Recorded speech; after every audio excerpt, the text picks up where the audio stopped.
Lupus érythémateux disséminé, maladie lupique. Définition. Le lupus érythémateux disséminé est caractérisé par des atteintes des articulations et de la peau. Il s'agit d'une maladie auto-immune chronique touchant de nombreux organes. La présentation de la maladie est très variable et on distingue deux formes principales, le lupus érythémateux systémique et le lupus cutané. En cas de lupus cutané, seule la peau est atteinte. En cas de lupus érythémateux systémique, la maladie touche non seulement la peau mais aussi les articulations et d'autres organes. Il faut noter qu'un lupus cutané peut évoluer vers un lupus érythémateux disséminé. Dans la majorité des cas, la cause de la maladie lupique est inconnue. En cas de lupus érythémateux disséminé, de nombreux organes peuvent être atteints et la présentation de la maladie est très variable d'une personne à une autre. Le tableau clinique typique comporte un érythème du visage caractéristique en aile de papillon, une sensibilité à la lumière et une atteinte des articulations. Le lupus touche principalement des femmes entre 25 et 35 ans. Il peut se manifester pour la première fois pendant ou juste après une grossesse. Pour cette raison, on estime que les hormones et plus particulièrement les œstrogènes pourraient jouer un rôle dans le pathomécanisme de la maladie. Causes. Les causes exactes de la survenue de la maladie lupique ne sont pas connues, mais il est probable que plusieurs facteurs soient impliqués. Une prédisposition familiale semble jouer un rôle puisque la maladie est plus fréquente dans certaines familles. Il faut néanmoins noter que la maladie lupique n'est pas une maladie héréditaire. En association avec d'autres facteurs, une prédisposition héréditaire peut néanmoins favoriser la survenue de la maladie. Facteurs déclenchants.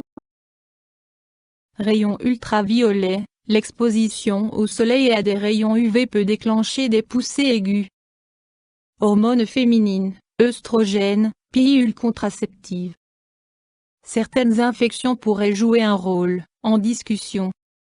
Le lupus est une maladie auto-immune caractérisée par une atteinte du tissu conjonctif de la peau et des petits vaisseaux de nombreux organes.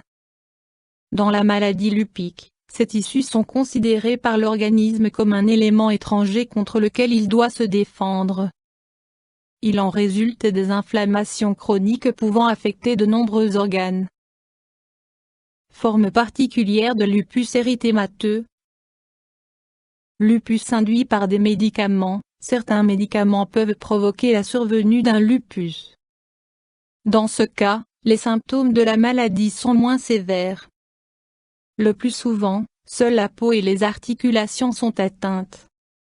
Syndrome antiphospholipidique. Les patients atteints de ce syndrome ont tendance à développer des thromboses au niveau des artères et des veines de l'organisme, y compris celles du placenta, ce qui peut conduire à des fausses couches répétées. Troubles, symptômes. La présentation de la maladie est très variable d'une personne à une autre et dépend aussi des organes touchés. L'érythème du visage en aile de papillon est très caractéristique. Il est aggravé par le soleil, mais n'est pas présent chez tous les patients. Les symptômes suivants peuvent être observés. Symptômes généraux, fièvre, fatigue, perte de poids, très fréquent. Douleurs musculaires et articulaires, 80-90% des cas. Érythème cutané, 70% des cas. L'érythème en aile de papillon sur les joues et le nez est très caractéristique. Dans le lupus discoïde, les lésions sont isolées. Il s'agit de plaques bien délimitées associant de l'érythème, des squames épaisses et de l'atrophie cicatricielle. Les lésions sont photosensibles et s'aggravent lors de l'exposition aux rayons UV. Inflammation au niveau du nez et de la bouche. Inflammation au niveau du cœur et des poumons, dans environ 60% des cas, avec des douleurs dépendantes de la respiration. Atteinte rénale, environ 60% des cas. Atteinte du système nerveux central, environ 60%, avec convulsions, paralysie et troubles psychiatriques, psychose. Phénomène de Raynaud avec aggravation sous l'influence du froid, blanchiment distal et refroidissement des doigts. Examen, diagnostic. Le diagnostic de lupus nécessite une consultation chez un spécialiste. Le traitement doit être instauré par un rhumatologue ou éventuellement par un interniste spécialisé en rhumatologie. Le diagnostic de lupus s'appuie sur les 11 critères définis par l'Association américaine de rhumatologie, ARA. Basé sur ces critères, le diagnostic de lupus est probable lorsque 4 des 11 critères sont remplis. Critères de l'ARA. 1. Lupus érythémateux en aile de papillon. 2. Lupus discoïde. 3. Photosensibilité. 4. Ulcération orale. 5. Arthrite d'au moins 2 articulations. 6. Inflammation de la plèvre, pleurésie, et du péricarde, péricardite. 7. Atteinte rénale, albuminurie, hypertension artérielle. 8. Atteinte neurologique. 9. Anomalie hématologique, anémie hémolytique, thrombopénie et leucopénie. 10 et 11. Désordres immunologiques avec identification d'anticorps spécifiques pour le lupus érythémateux, anticorps anti-ADN et anticorps antinucléaires. Une biopsie avec prélèvement de tissu cutané confirme le diagnostic. Options thérapeutiques. En cas d'atteinte cutanée exclusive, des crèmes protégeant contre le soleil ainsi que des pommades à base de cortisone suffisent en général.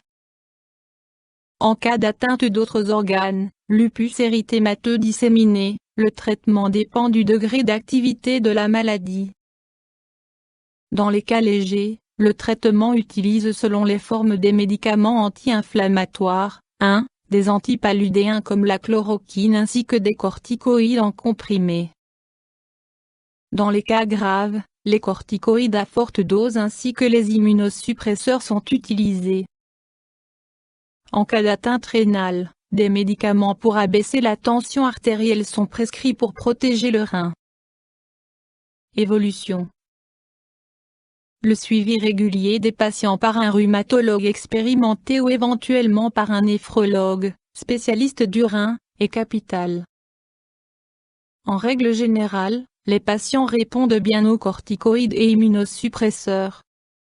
Cependant, les corticoïdes à forte dose ne peuvent être administrés sur des périodes prolongées. La présentation de la maladie est très variable en fonction du degré de sévérité et des organes atteints. Toutefois, dans la plupart des cas, il s'agit d'une infection grave, les atteintes du cœur, des reins et du système nerveux central pouvant mettre la vie des patients en danger. L'atteinte des reins peut se compliquer d'une insuffisance rénale, qui peut nécessiter le recours à une dialyse rénale.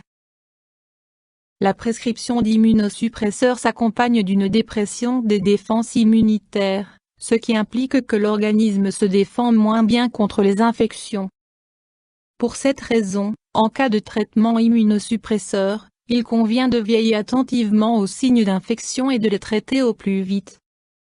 En effet, à côté de l'atteinte des reins et des vaisseaux, les infections sont la principale cause de décès chez les sujets atteints de lupus.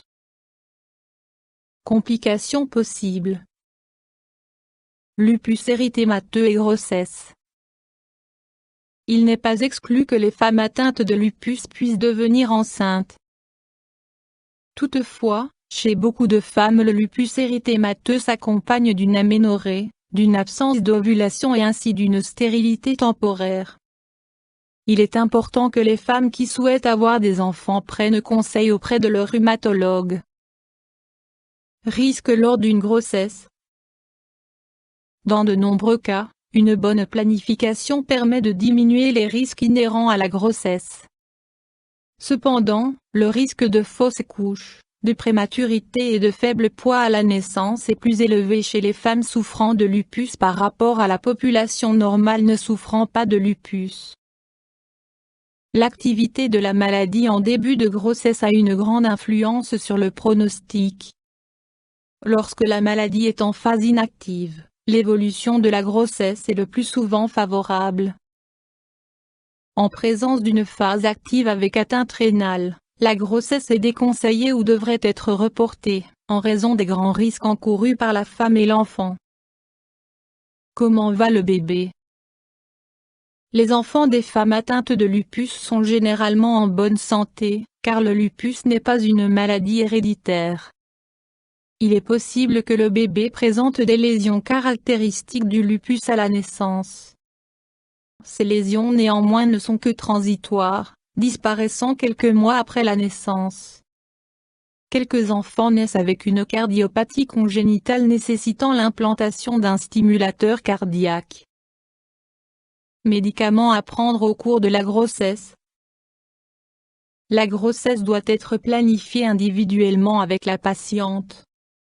Lorsque l'activité de la maladie nécessite la prise de médicaments, une grossesse peut éventuellement être planifiée, avec poursuite du traitement médicamenteux. Les poussées évolutives de la maladie sont d'abord traitées par des corticostéroïdes, ce qui permet de faire baisser la fièvre et d'atténuer les symptômes articulaires et cutanés. Par ailleurs, un traitement par immunoglobuline peut également s'avérer utile.